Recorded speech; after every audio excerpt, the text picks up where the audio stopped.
Welcome back for another episode of Sister in Creation, Inside the Mind of an Awakening Master.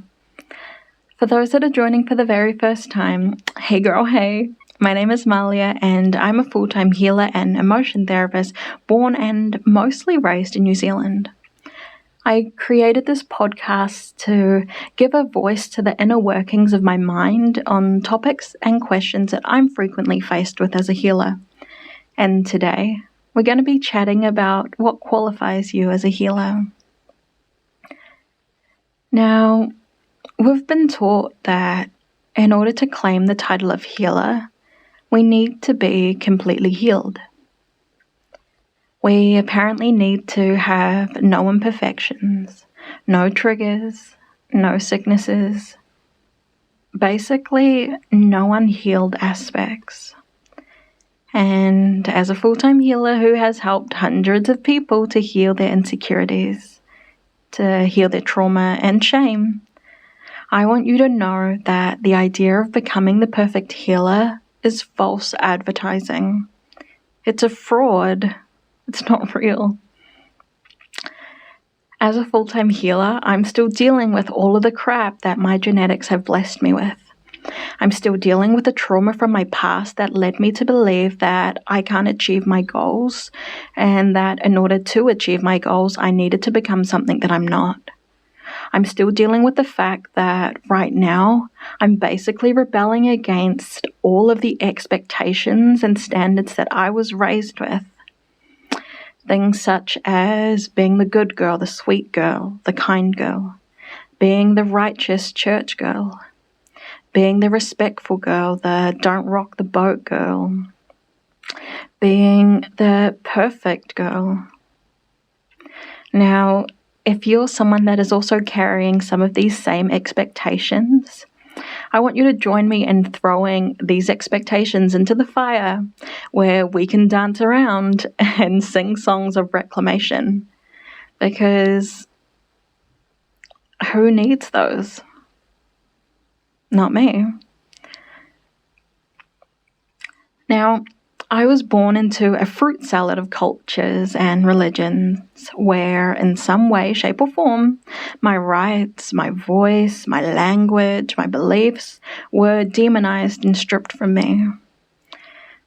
And right now, if I was to claim that I'm completely healed from these things, it would be a lie. But does that take away my right to claim the title of healer? Heck no, absolutely not, because I'm already doing the work that warrants me the title.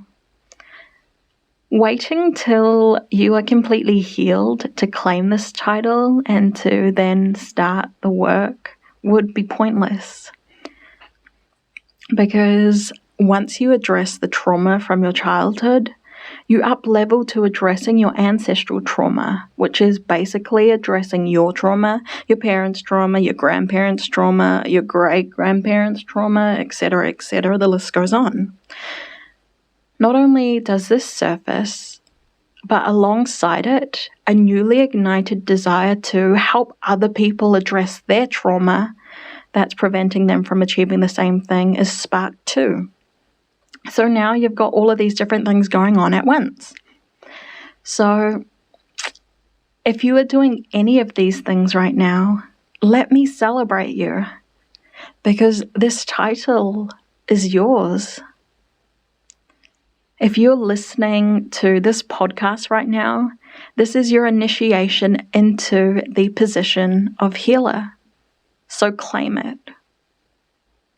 You and I both know that it wasn't an easy journey to get here. If anything, me even telling you to claim it has probably triggered you just a little bit. But let me tell you why you are exactly where you are meant to be right now, and why this title is your birthright, why you deserve it, why it is time for you to claim it. It's because you've seen things, you've felt things, and you know things that aren't for the faint of heart. You've been expected to function as a normal human being when these things are not normal. because living with trauma, pain, and hurt is not normal. And the fact that you can see other people's pain, their hurt, their trauma, the fact that you know and can recognize it within a person because you've been there yourself, this is why you deserve that title, why it is already yours. Your experiences are the sole reason for why you are qualified for this job. So now that we're on the same page, let me give you a tip that transformed my life so I could embody and emulate the kind of healer that I wanted to be. And that tip is belief and mindset work. Of course, I didn't know this at the time, but when I started off my healing journey back in 2017, the healer I hired was doing belief and mindset work with me. And to be honest, I thought she was doing some woo-woo stuff that healed me. And yes, that is true. It did. Energetically, it healed me. But in order to get to a place of healing, she was helping me to reprogram my subconscious mind. Now, because I can see and I've had first-hand experience with mindset work, I chose to commit myself to learning how to do it so that I could change my limiting beliefs on my own in my subconscious mind whenever they showed up, but also so that I could help other people do the exact same thing. And 6 years on, I'm still shifting beliefs and reprogramming my subconscious. I still invest in belief and mindset healers because even as a full-time healer, I get caught up in the drama of whatever I'm moving through because I'm human.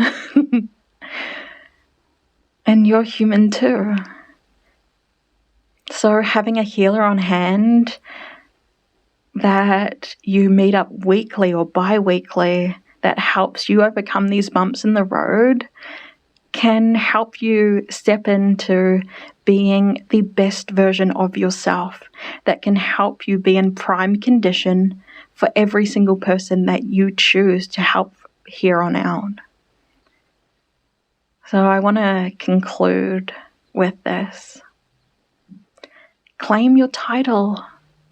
Start claiming it and embodying it and emulating that healer that you want to be today, because the healing never stops. The journey just becomes easier. If you enjoyed listening to this podcast, go ahead and share this with your socials and with your friends and family. You can also follow me on Instagram and Facebook by searching Malia Mikuli and sharing your thoughts on this topic and letting me know what conversations this sparked for you. But until next time, I'll see you later.